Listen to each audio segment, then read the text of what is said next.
বিএনপির ভারপ্রাপ্ত চেয়ারম্যান তারেক রহমানের নির্দেশে দেশব্যাপী চলমান বৃক্ষরোপণ কর্মসূচির অংশ হিসেবে ঝালকাঠির রাজাপুর সরকারি কলেজ ছাত্রদলের উদ্যোগে কলেজ ক্যাম্পাসে বৃক্ষরোপণ ও কেন্দ্রীয় ছাত্রদলের নির্দেশনায় এইচএসসি পরীক্ষার্থীদের মাঝে শিক্ষা উপকরণ, খাবার, স্যালাইন ও পানি বিতরণ করা হয়েছে। বৃহস্পতিবার সকালে রাজাপুর সরকারি কলেজ প্রাঙ্গণে এ কর্মসূচি পালিত হয়। এ সময় শিক্ষার্থীদের হাতে কলম, পেন্সিল, খাবার, স্যালাইন ও পানির বোতল তুলে দেন ছাত্রদল নেতারা।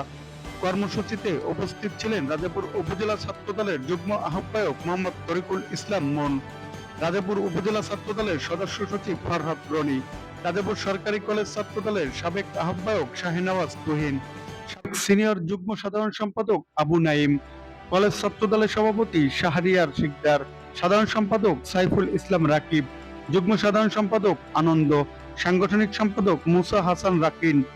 এ সময় রাজাপুর উপজেলা ছাত্রদলের যুগ্ম আহ্বায়ক মোহাম্মদ তরিকুল ইসলাম মন বলেন, ছাত্রদল সবসময় শিক্ষাবান্ধব রাজনীতি করে। পরীক্ষার এই সময়ে শিক্ষার্থীদের সামান্য সহযোগিতা তাদের মনোবলকে আরো দৃঢ় করবে। পাশাপাশি ছাত্রদলের প্রতিটি নেতা কর্মীকে নির্দেশ দেওয়া হয়েছে যে অন্তত 3টি করে গাছ লাগিয়ে প্রকৃতির ভারসাম্য রক্ষায় ভূমিকা রাখার জন্য।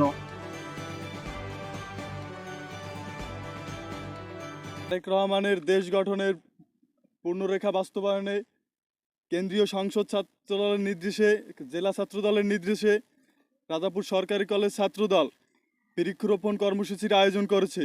এই কর্মসূচি রাজাপুর সরকারি কলেজের বিভিন্ন প্রান্তে, কলেজের বাইরে বিভিন্ন শিক্ষা প্রতিষ্ঠানে এই কর্মসূচি চলমান থাকবে।